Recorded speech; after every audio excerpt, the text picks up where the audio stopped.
What is the perfect map for the Spike Paragon? Is it this? Is it this? Or is it this? Definitely this one for sure.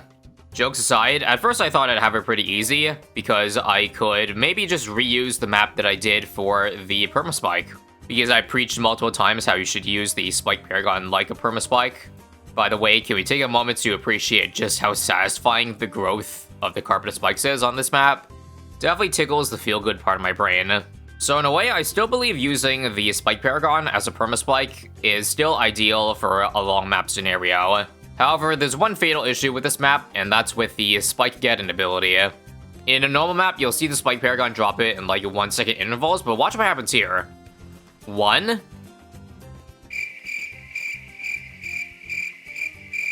And where's 2?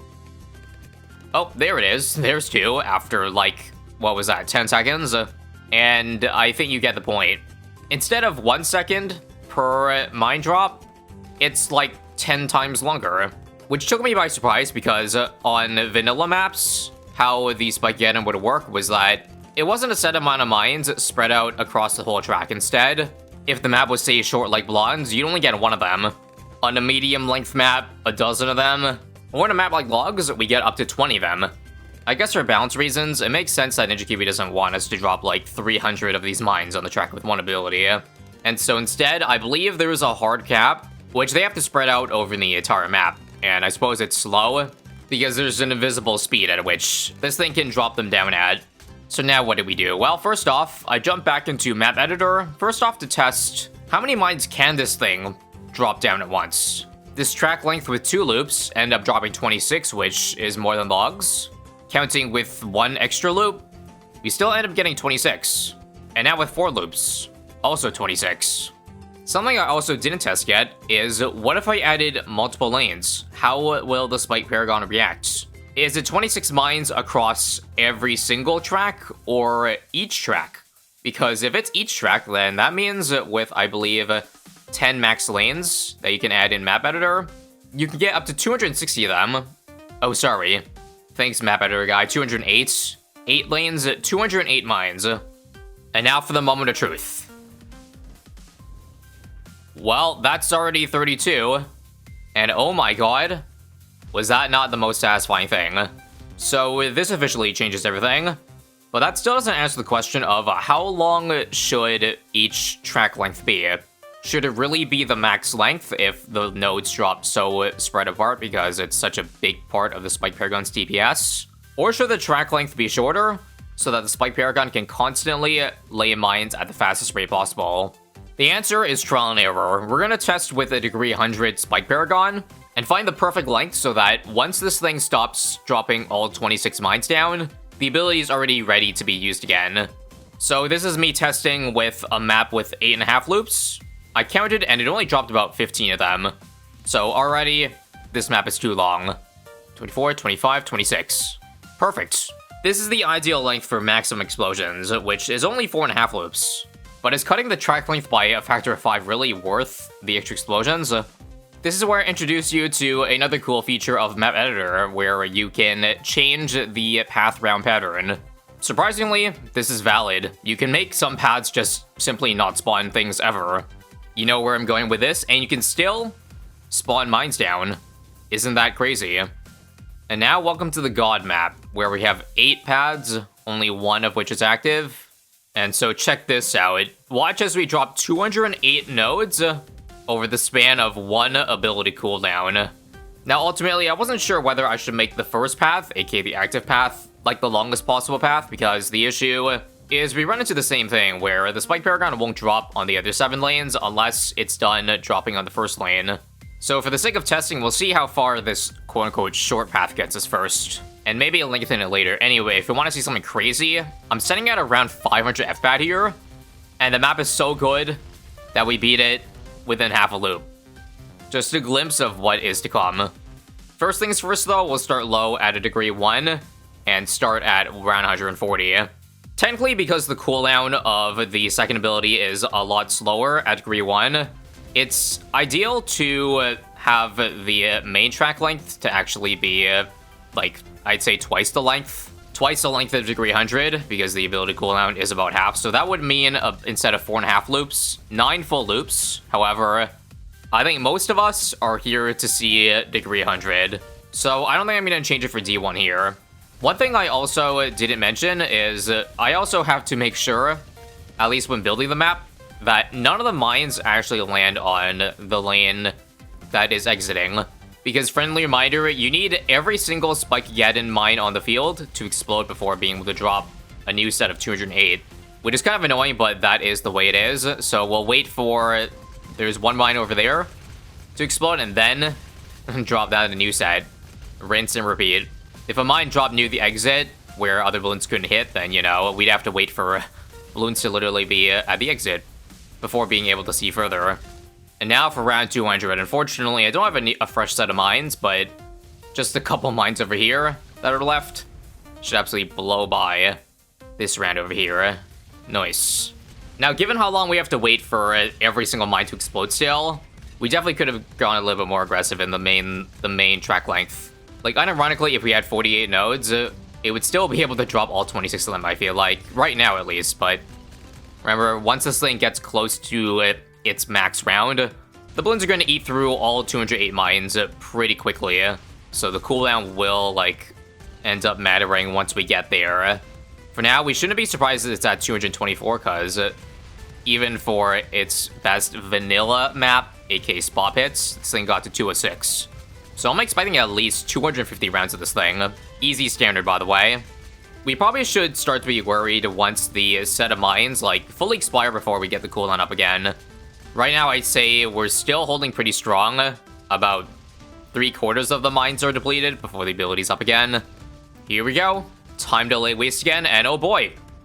All mines breached, ability is not up. We're reaching the end soon.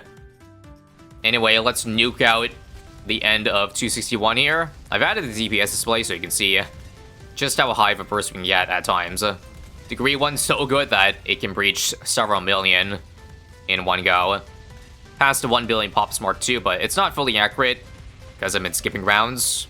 So believe it or not, we actually would have hit a billion much sooner, and I know, oh, that's not good. You're telling me that these set of mines back here are enough for the FTTs. Let's see that again. Press number 2. Oh, that's weird. Every mine is gone from the field, but it seems like it didn't drop a new set. That's strange. And also, yes, FTTs are so tanky that they just run by my spike pile. Or rather, they're so fast. Maybe I'll just wait longer this time. Is there a hidden mine that I'm not seeing? Because this ability here should have activated, but maybe it's because the hitbox of DTs is small. So there might be a missing, or a mine that I just have not been noticing. Are you kidding me? Yeah, I'm trying again. I think one of the other 7 paths might be a bit offset from path 1, so that the FTD doesn't run over it. And so that's how Degree 1 ends, eh? Not with a bang, but with a whimper. Now, what's funny is that, if not for this round, it would have been fine with any other round, because this is the only preset round that doesn't spawn up bads in free play. But now, for what everyone's waiting for, instant Degree 100. Let's see if it can first beat 263 without even dropping the mines down. Just simply the spikes back here, and I suppose the Carpet Spike ability. For those wondering, it's just like Spear of the Forest, even though it's super dense, or rather there's like Carpet Spikes over 8 track lengths. It also seems like it's barely enough, my god. Like, the damage is there for the mines, it's just because the amount of pierce the spike pile uses up is like capped in terms of per frame. So that's why if DTs are speedy enough, they'll run through your spike pile even though you have, well, spikes on the field. Some people may not like it, but I'm gonna give some props to GQE here. They made a really, really unique Paragon. At least in terms of, like, the perfect map for them. None of the other Paragons will look anything like this. That's for sure. IMO, they really made the triple MF so much different than the others. Sometimes in a negative way, like, you know, it's trash for several bosses, but it is a very interesting concept, and I approve of that. And as you can see, we're still not even close to the highest round yet, because we're getting the ability up far before the mines are used up. Well, technically, it's impossible for all the mines to be used up, because, well, as I tested, I made the length perfect so that when the last mine drops, the ability's back up again. So in other words, we're gonna, unlike Degree 1, we're gonna constantly have this ability up. Alright, incoming round 300. Let's first nuke out the end of 299 here. But yeah, still not even close. Now that we're back in deep free play again, it's probably a good time to remind you about the scaling. There's a little table here from the Bloons wiki that shows you the, like, additive increase of HP per round. Now that we got past 301, we're looking at 150% base increased. So that's right, on round 301, we're dealing with 90x HP Moabs, or rather bads. And once we get to 400, well, 240. Here's also the speed multiplier, in case you're curious. It's just a simple, flat 2%. Except with random jumps after certain intervals, but I would guess at about round 312, we're looking at, I would say, 7 times base speed, if not more. Alright, another lay waste on the field. 6 million, 7 million, 11 million in one frame. My god. I'm running out of one-liners to describe how much in awe I am right now. Now, I also... Okay, this is so weird. I wish there was a way to see, I guess, the borders outside the map, because I've been messing up a couple times. Visibly on the map, it looks like there's no more mines on the field, but when I press the ability, there's definitely one that is astray, and so I don't get a new carpet. This one I do, though, so that's good. It's not just because of the power of the Paragon, but I find this test so much more satisfying than the other periphery maps, mostly because I don't have to wait like 48 nodes for stuff to get at the exit, or to pop them, you know what I mean? This thing just does a burst of damage so quickly that these rounds are just zoomed by. It also appears, I also didn't get a detonation earlier. Up to around 400 solo is just diabolical, possibly. Can't write that in stone just yet, especially because, yep, right now we are pretty much out of spikes when the ability's up again, so I think it's pretty close to its limit. Ah, okay, I just tested, and that stray mine is somewhere in the top left corner, because I saw an explosion off in the distance. So somewhere over there is where I messed up. And also, holy crap, is our perma-spike pile really not going to be at 2 FZMGs? Well, it did, but my god, that lag. Now for some better news, we officially passed 10 billion pops on Mr. Spike Factory. Yeah, this just does not work out, Chief. Another round where I just can't get the stray explosion off. Better cut my losses soon. Well, we got it again still. So sure, I guess I'll try to get to 400 first before I tweak it. Better tweak it before I tweak out, if you know what I mean. And here it is, for 400 rounds of greatness. Oh boy. Great, another wasted detonation.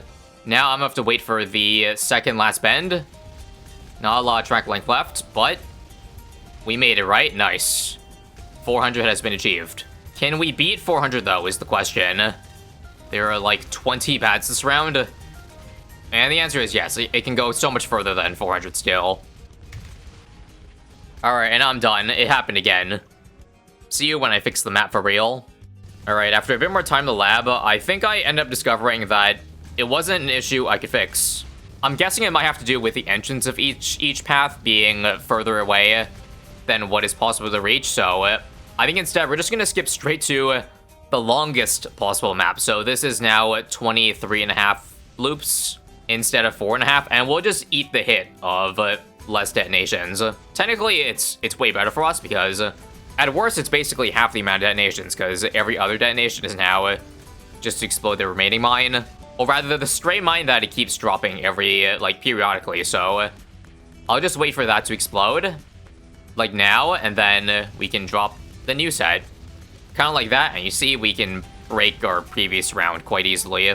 With this track length, I'm not gonna lie, I think 500 rounds is in the books for us. So the only concern is DDTs.